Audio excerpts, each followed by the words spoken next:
Scroll ചെയ്യുന്നതിന് മുൻപ് ഒരു നിമിഷം നിൽക്കാമോ? ഇപ്പോൾ നിങ്ങളുടെ മനസ്സിൽ എത്ര ചോദ്യങ്ങളാണുള്ളതെന്ന് എനിക്കറിയില്ല. പക്ഷേ ഒരു കാര്യം അറിയാം, യേശു നിങ്ങളെ കാണുന്നുണ്ട്. നിങ്ങളുടെ കണ്ണീർ അവൻ അറിയുന്നുണ്ട്. നിങ്ങൾ ആരോടും പറയാത്ത വേദന പോലും അവനറിയാം. യെശയ്യാവ് 41:10 പറയുന്നു, ഭയപ്പെടേണ്ട, ഞാൻ നിന്നോട് കൂടെയുണ്ട്. ഇന്ന് എന്ത് സംഭവിച്ചാലും യേശുവിനെ മുറുകെ പിടിക്കൂ. കാരണം അവൻ നിങ്ങളെ ഒരു നാളും കൈവിടുകയില്ല. ആമേൻ. മനസ്സ് ഭാരമാണോ? യേശു നിങ്ങളോട് പറയുന്നത് ഇതാണ്. നിങ്ങൾ ഇന്ന് ഒറ്റപ്പെട്ടതായി തോന്നുന്നുണ്ടോ? ഓർക്കൂ, അവൻ നിങ്ങളെ മറന്നിട്ടില്ല.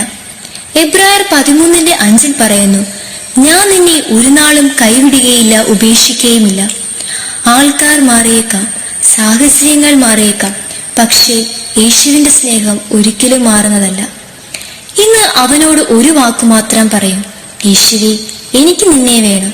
അവൻ നിങ്ങളെ കേൾക്കുന്നു. ആമേൻ.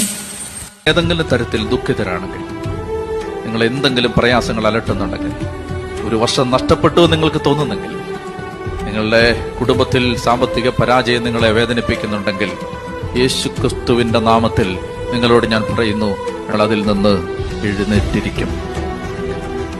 നിങ്ങൾ അതിൽ നിന്ന് രക്ഷപ്പെട്ടിരിക്കും.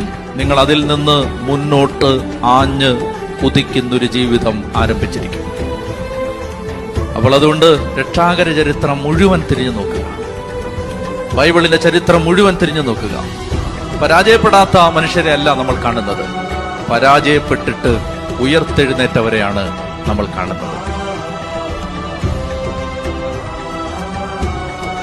പറയണം, കർത്താവേ, എനിക്കിപ്പോൾ ഇങ്ങനൊരു സങ്കടമുണ്ട്, ഒരു രോഗമുണ്ട്, ഒരു വേദനയുണ്ട്, ജോലിയില്ലാത്ത അവസ്ഥയിലാണ്, ഞാൻ ആകെ കീറി മുറിഞ്ഞ് നിൽക്കുകയാണ്.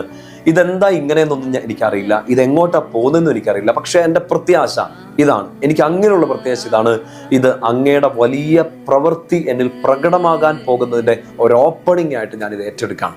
ഇപ്പൊ എനിക്ക് കടമുണ്ട്, പക്ഷെ ഇത് ഈ കടത്തിൽ, ഈ ദുരിതത്തിൽ അവസാനിക്കാനുള്ളതല്ല, ഇത് കർത്താവിന്റെ പ്രവൃത്തി പ്രകടമാകാനുള്ള ഒരു ഒരു ഒരു ഓപ്പണിംഗ് ആണ്. ഇപ്പൊ രോഗമുണ്ട്, ഇപ്പൊ പരാജയപ്പെട്ട് നിൽക്കുകയാണ്. ഈശോയെ വൈ? നോ, ഒരു ക്വസ്റ്റ്യനും ഇല്ല. ഈശോ ഇത് എൻ്റെ ജീവിതത്തിൽ ഒരു വലിയ അത്ഭുത പ്രവൃത്തി ചെയ്യാനുള്ള ഒരു ഒരു സ്റ്റാർട്ടിംഗ് പോയിന്റ് ആയിട്ട് ഇതിനെ കാണുക. ഉറങ്ങുന്നതിന് മുമ്പ് കർത്താവിനോട് മിണ്ടിയും പറഞ്ഞും ഉറങ്ങുക. കിടക്കുമ്പോൾ അവനെ ധ്യാനിച്ച് പ്രാർത്ഥിച്ച് 3-4 വാക്യങ്ങളൊക്കെ വായിച്ച് പ്രാർത്ഥിച്ച്, അല്ലെങ്കിൽ ഇനി മൊബൈൽ നിർബന്ധമാണെങ്കിൽ കർത്താവിനെ കുറിച്ച് എന്തെങ്കിലും ഒന്ന് കേട്ടോണ്ട് അങ്ങ് ഉറങ്ങും. അത് കഴിയുമ്പോൾ രാവിലെ എഴുന്നേറ്റാൽ ഉടനെ കർത്താവേ ഗുഡ് മോർണിംഗ് ഒക്കെ പറഞ്ഞ് എഴുന്നേക്കുക. ഈശോയെ ഗുഡ് മോർണിംഗ്, എഴുന്നേക്ക്. അവനോട് 2 വാക്ക് പറയുക, പ്രാർത്ഥിക്കുക. അങ്ങനെ ചെയ്താൽ ഉറങ്ങുമ്പോൾ അവനെ ധ്യാനിച്ചുറങ്ങുകയും ഉണരുമ്പോൾ അവന്റെ മുഖം കണ്ട് ഉണരുകയും ചെയ്താൽ, ഉറങ്ങുന്നതിനും ഉണരുന്നതിനും ഇടയിൽ ഒരു സമയമുണ്ടല്ലോ, പകല്.